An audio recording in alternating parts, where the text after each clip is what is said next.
Hello CS aspirants, this is Naman Agarwal. So मेरे पास बहुत सारे कॉल्स आ रहे थे, मैसेजेस आ रहे थे, टेक्स्ट आ रहे थे कि भैया मैंने जस्ट अभी सीएससीटी का एग्जाम दिया एंड मुझको समझ नहीं आ रहा है कि मैं किस में रजिस्ट्रेशन कराऊं। मैं ओल्ड सिलेबस पर रजिस्ट्रेशन कराऊं या फिर न्यू सिलेबस पर रजिस्ट्रेशन कराऊं। मेरे बेनिफिशियल रहेगा ओल्ड सिलेबस या फिर न्यू सिलेबस। मेरे को एक्चुअली बाइफिकेशन ही समझ आ रही है, तो मैं क्या करूं। सो आई डिसाइडेड कि instead of resolving this query to individual people, let's make a separate video and इस पर डिस्कस करते हैं कि भाई क्या करना चाहिए आपको। सबसे पहले तो देख लेते हैं कि डिफरेंस क्या क्या है, ओल्ड में क्या है, न्यू में क्या आया है, ये पहले देख लेते हैं। देखो सबसे पहले आपको बता दूं, देखो ओल्ड में ना दो ग्रुप थे, न्यू में भी दो ही ग्रुप हैं। ग्रुप में कोई डिफरेंस नहीं आया है, ठीक है। एंड ओल्ड में ना 8 सब्जेक्ट्स थे, न्यू में 7 सब्जेक्ट्स हैं।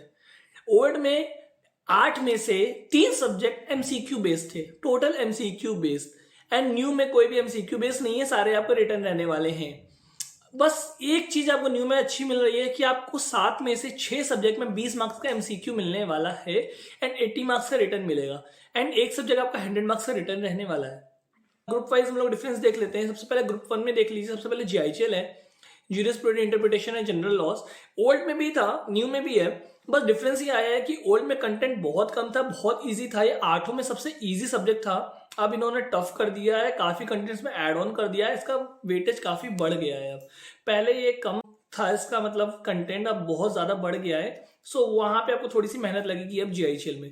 कंपनी लॉ की बात कर लेते हैं। कंपनी लॉ भी पहले भी था, अभी भी है। बस कंपनी लॉ में कुछ इन लोगों ने एडिशंस करे हैं एंड कुछ चीजें इन्होंने हटाई हैं। बट ओवरऑल देखा जाए तो इसका वेटेज बढ़ा ही है, कम नहीं हुआ है। तो इसका आपका टफ रहने वाला है इस न्यू सिलेबस में। ओल्ड में इतना टफ नहीं था, बट न्यू में टफ रहने वाला है ऑब्वियसली। थर्ड है आपका setting up of business, industrial and labour laws. पहले होता था एसबीसी, जिसमें 3 पार्ट होते थे, part A, part B, part C. अब इन्होंने 2 ही पार्ट रखा है। काफी कंटेंट इन्होंने कम कर दिया, पार्ट सी पूरा हटा दिया इन्होंने। बाकी कुछ चेंजेस में नहीं करा है, कुछ कुछ चैप्टर्स और भी हटाए हैं, कुछ एड ऑन भी करे हैं इन्होंने। एड ऑन ज्यादा नहीं है, इसमें बहुत कम है। तो सिलेबस इन्होंने काफी कम कर दिया। न्यू सिलेबस में बहुत इजी रहने वाला है एसबीसी आपका।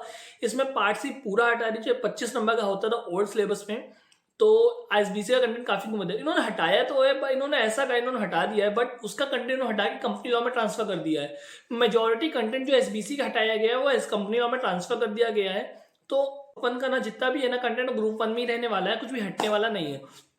एंड लास्ट है फोर्थ, जो है कॉर्पोरेट अकाउंटिंग है, फाइनेंशियल मैनेजमेंट। ये पहले ग्रुप 1 में नहीं होता था, ये ग्रुप 2 में होता था ओल्ड सिलेबस में।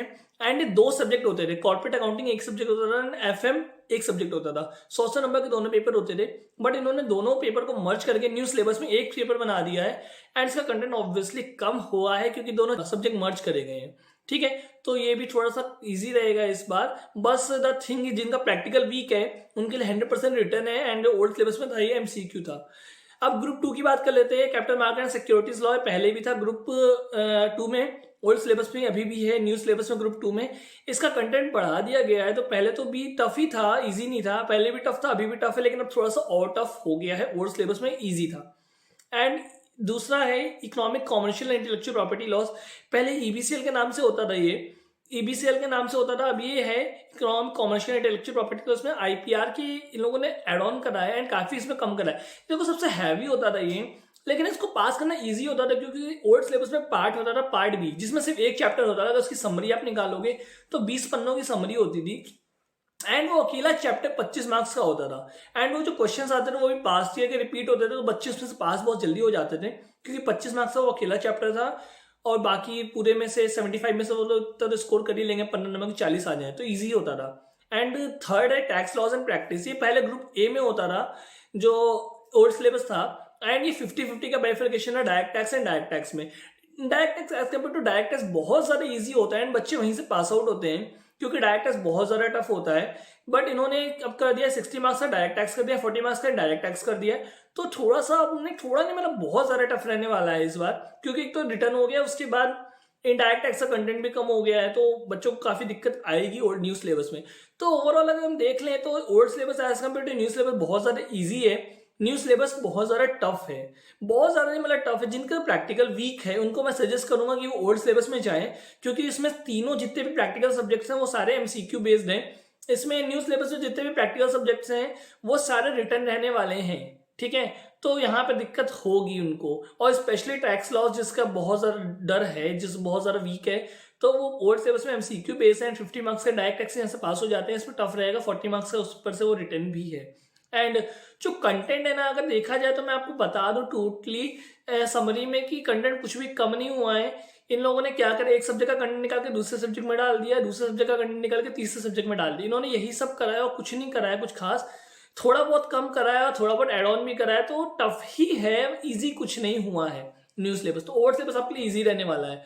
ये आप देख सकते हो नीचे ये दिया हुआ combination of 20 marks of based objective type, जो मैंने आपको बोला 20 मार्क्स के एमसीक्यू रहने वाले हैं आपके, 80 मार्क्स का रिटर्न रहने वाला है, और जिसमें सिर्फ कॉर्पोरेट अकाउंटिंग या फाइनेंशियल मैनेजमेंट है जो 200 मार्क्स का वो रहने वाला है रिटर्न।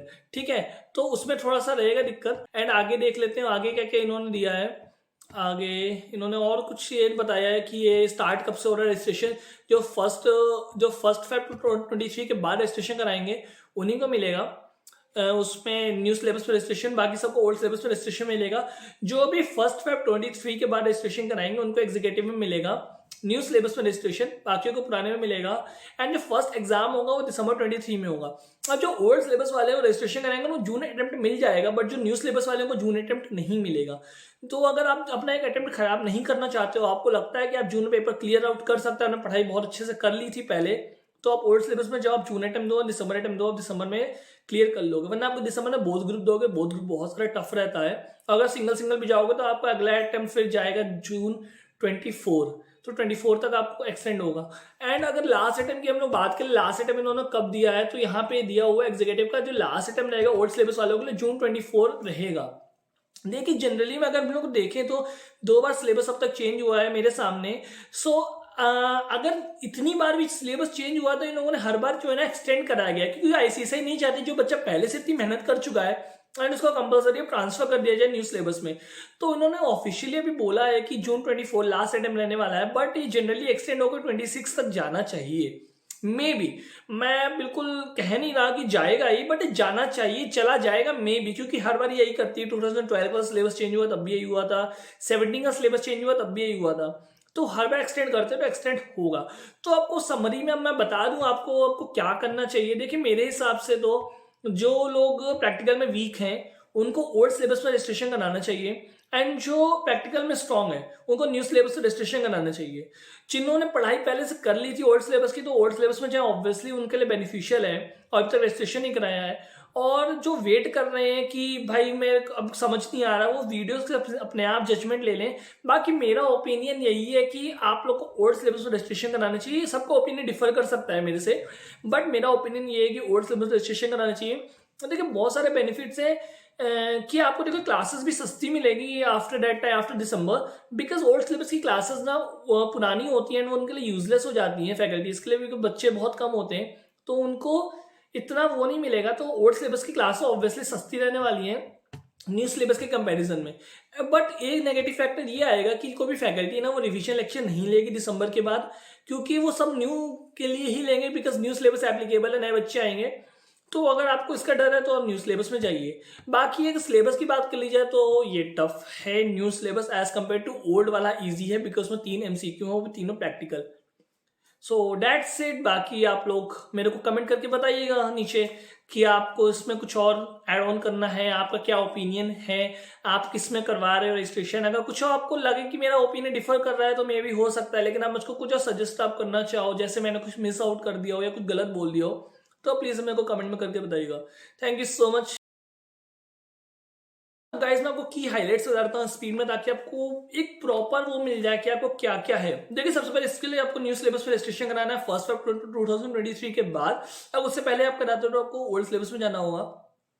पहले 8 सब्जेक्ट होते थे, अब 7 सब्जेक्ट हैं। उसमें कोई भी ऑब्जेक्टिव नहीं है, यानी एमसीक्यू बेस कोई भी नहीं है न्यू सिलेबस में। ओल्ड में 3 एमसीक्यू हैं, 5 रिटर्न है, ठीक है। और जो अब न्यू सिलेबस में है ना 7 सब्जेक्ट जो है, उसमें से 6 सब्जेक्ट में आपको 20 मार्क्स का एमसीक्यू मिलने वाला है, 1 सब्जेक्ट में 100 मार्क्स का रिटर्न ही रहने वाला है, ठीक है। जो लास्ट अटेम्प्ट रहने वाला है ओल्ड के लिए वो जून 24 रहेगा, वो मे भी एक्सटेंड होगा। तो फ्यूचर का कुछ अभी ऐसा है नहीं, तो अभी इन्होंने जून 24 ही बोला है। जीआईएसएल का स्कोप इन्होंने बहुत सारा इंक्रीज कर दिया, बहुत वास्ट हो गया। कंपनी लॉ का स्कोप इन्होंने इंक्रीज कर दिया, एसबीसी बहुत ईजी हो गया है।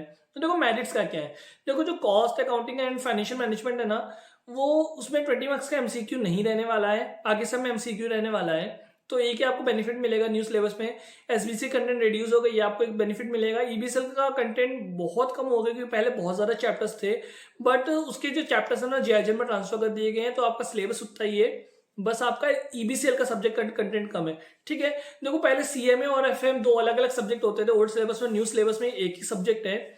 तो आपको यहाँ पे बेनिफिट रहने वाला है कि इसका कंटेंट भी कम हो गया है, आपको एक सब्जेक्ट आपका कम हो गया है। अब डीमेरिट्स क्या क्या है न्यू सिलेबस के? देखिए सबसे पहले तो डीमेरिट्स ये हैं, पहले तीन ऑब्जेक्टिव थे, तीन सब्जेक्ट ऑब्जेक्टिव थे, टैक्स, एफएम एंड सीएमए। अब कोई भी आपका ऑब्जेक्टिव नहीं है, आपका सारे रिटर्न है। एंड एक और आपका डीमेरिट है, देखो ओल्ड सिलेबस में जो टैक्स है ना वो इजी था क्योंकि 50 मार्क्स का डायरेक्ट टैक्स 50 मार्क्स का था, क्योंकि इनडायरेक्ट टैक्स में जीएसटी आता है वो इजी रहता है, तो पासिंग उसमें इजी है। ठीक है ना, सिक्योरिटी लॉ आपका पहले इजी था, न्यू सिलेबस में सिक्योरिटी लॉ आपका टफ हो गया है। एसबीसी का कंटेंट रिड्यूस हुआ है, बट मेजोरिटी जो है ना सीओ में ट्रांसफर कर दिया, तो कल सी लॉ टफ जाने वाला है। ठीक है, उसके बाद जो लास्ट अटेम्प्ट है वो आपका लिमिटेड अटेम्प्ट्स मिलने वाली है, आपका डीमेरिट रहने वाला है। एंड डीमेरिट ओल्ड सिलेबस के बस ये है, आपको अटेम्प्ट्स लिमिटेड रहने वाले हैं और बहुत ज़्यादा चांसेस हैं कि फैकल्टी आगे रिवीजन नहीं लेंगी। तो ये था एक ब्रीफ बाइफर्केशन, सो आप इसके हिसाब से देख लीजिए, आप अपनी जजमेंट ले लीजिए। बाकी मेरा सजेशन है ये कि आपको ओल्ड सिलेबस में जाना चाहिए, एंड जिनका प्रैक्टिकल स्ट्रॉन्ग है उनको कोई डर नहीं है, उनको न्यू सिलेबस में ऑब्वियसली जाना चाहिए। Thank you. तो hit the like button and subscribe to my channel.